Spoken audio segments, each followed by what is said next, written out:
एक बार Hillary Clinton Pakistan के दौरे पर थी और उनसे कुछ सवाल पूछा जा रहा था और आई थिंक कि उस समय हिलेरी क्लिंटन अमेरिका की विदेश मंत्री थी। जब सवालों का जवाब वो दे रही थी तो कुछ सवाल पूछे जा रहे थे भारत पाकिस्तान के रिलेशन के बारे में। तब उसी को मेंशन करते हुए बिना नाम लिए पाकिस्तान और भारत का उन्होंने कहा था कि अगर आप अपने आंगन में एक सांप पालते हैं और ये उम्मीद करते हैं कि वो सांप आपके पड़ोसी को काट ले, तो आप इस गलतफहमी में ना रहें कि वो सांप कभी आपको नहीं काटेगा। अब ये बात मैंने आपको क्यों कही, आपको समझ आ जाएगा। देखिए, इजराइल को बहुत सारे देश मान्यता नहीं देते हैं कानूनी रूप से। ऐसे में पाकिस्तान का नाम मैं प्रमुख रूप से लूँगा क्योंकि पाकिस्तान के पासपोर्ट पर ही लिखा है कि इसमें इजरायली वीज़ा नहीं चिपकाया जाए या इजराइल अपना वीज़ा इस पासपोर्ट को ना दे। इतना ज़्यादा पाकिस्तान में नफरत है इजराइल को लेकर। ऐसे में सिर्फ पाकिस्तान ही नहीं, बहुत सारे ऐसे देश हैं जो इजराइल को मान्यता नहीं देते हैं, स्वीकारते नहीं एक देश के रूप में। वैसे में डोनाल्ड ट्रंप एक बिल लेकर आते हैं, अब्राहम अकॉर्ड। जैसे ही कोई देश उस पर साइन करेगा वो स्वीकार कर लेगा कि इजराइल भी एक देश है, यानी इजराइल को एक संप्रभुता वाला देश स्वीकार कर लिया जाएगा उस अब्राहम अकॉर्ड पर साइन करके। अब चूंकि पाकिस्तान के फील्ड मार्शल आसिफ मुनीर का बहुत ज़्यादा क्लोज रिलेशन बताया जाता है कि डोनाल्ड ट्रंप के साथ है। बार बार डोनाल्ड ट्रंप कहते हैं कि मेरा फेवरेट फील्ड मार्शल शहबाज शरीफ को ही बहुत क्लोज मानते हैं। तो ऐसे में अब जो है डोनाल्ड ट्रंप डोनाल्ड ट्रंप द्वारा पाकिस्तान को बार बार ये कहा जा रहा है कि तुम अब्राहम अकॉर्ड पर साइन करो। अब पाकिस्तान या फिर आसिफ मुनीर, शहबाज शरीफ अगर साइन करते हैं तो ये कहीं ना कहीं उनके अपने देश में अपनी जनता को ये बतला देना है कि भाई अभी तक जो होता आया था वो सब झूठ था, हम इजराइल को एक देश मानते हैं, हम इजराइल से रिलेशन अच्छा कर रहे हैं। और जैसे ही ऐसा खबरों में आने लगा वैसे ही पाकिस्तान में बहुत सारे ऐसे जो ग्रुप थे जिनको आप कह सकते हैं कि टेररिस्ट ग्रुप हैं, उन्होंने कह दिया कि भाई हम पूरे पाकिस्तान में हमला करेंगे, हम पूरे पाकिस्तान में बम विस्फोट करेंगे। अब आपको समझ आया मैंने क्यों वो हिलेरी क्लिंटन वाला आपको एग्जाम्पल दिया था। यानी जो ग्रुप भारत को डिस्टर्ब करने के लिए बनाया गया था, जो ग्रुप भारत में आतंकवाद फैलाने के लिए बनाया गया था, वही ग्रुप अब कह रहा है कि अगर पाकिस्तान की सरकार उस अब्राहम अकॉर्ड पर साइन करती है तो हम पूरे पाकिस्तान में हमला करेंगे। एक तरफ से बलोचों ने पाकिस्तान आर्मी का या फिर पाकिस्तानी सरकार का जीना हराम करके रखा हुआ है।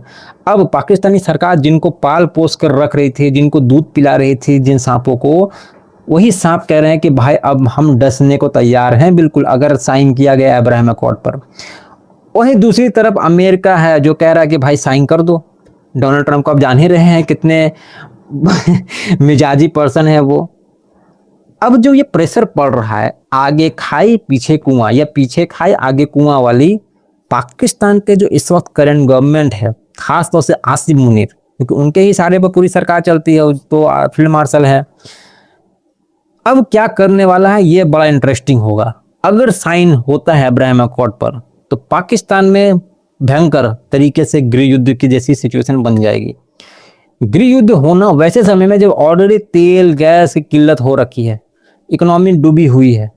दूसरी तरफ अगर साइन नहीं होता है तो पाकिस्तान के ऊपर और पता नहीं कितने कितने तरह के वहां पर प्रतिबंध लगने वाले हैं, या फिर डोनाल्ड ट्रंप क्या करेंगे पाकिस्तान का, ये तो शायद डोनाल्ड ट्रंप ही जानते हैं या भविष्य जानता है।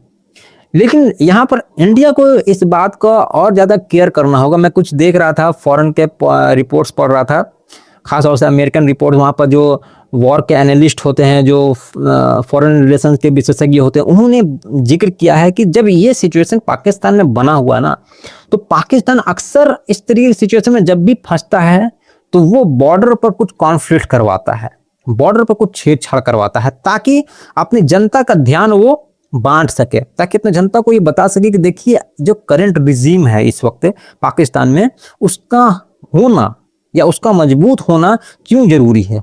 और इसी वजह से वो बॉर्डर पर कुछ ना कुछ करवाता है। अब अगर इंडियन बॉर्डर पर कुछ भी आपको इस तरीके से न्यूज आता हुआ मिल जाए कि कुछ हमला हुआ है पाकिस्तान की तरफ से, कुछ अटैक्स हुए हैं पाकिस्तान की तरफ से, तो आप इस बात को कंफर्म करवा लें कि ये सिर्फ इसलिए हुआ है ताकि पाकिस्तान की जनता का ध्यान डाइवर्ट किया जाए और इन्हीं चुपके से वो अब्राहम अकॉर्ड पर साइन कर दे। लेकिन अब्राहम अकॉर्ड पर साइन होता है तो भले ही जनता चाहे कितनी भी थोड़ी देर के लिए बेवकूफ़ बन जाए, लाल मस्जिद वाला इंसिडेंट वो नहीं भूली है। लाल मस्जिद वाला इंसिडेंट क्या है, आप जाकर एक बार गूगल कर लेना, ये यूट्यूब पर कर लेना।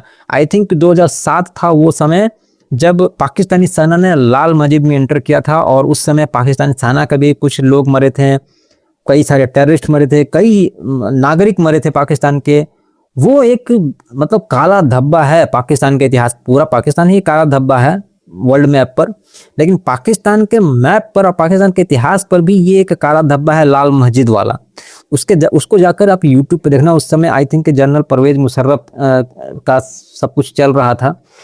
तो ये जो मुद्दा है इस वक्त, वो मुद्दा आगे चलकर बड़ा इंटरेस्टिंग होने वाला है कि पाकिस्तान कैसे डोनाल्ड ट्रंप को हैंडल करता है, कैसे अपनी जनता को हैंडल करता है, कैसे वो इजराइल को मान्यता देता है, या फिर कैसे वो इजराइल को कहता है कि नहीं भाई, हम तुमको तो मान्यता नहीं देंगे, लेकिन हम अपने आप को वजूद से मिटाने को तैयार हैं। तो जो भी होता है बहुत इंटरेस्टिंग होगा। सब्सक्राइब करते जाना जहाँ भी देख रहे हो, ताकि हम इसको और ज़्यादा डिटेल तरीके से लेकर आएँ जब भी इसमें कुछ डेवलपमेंट होता है तो।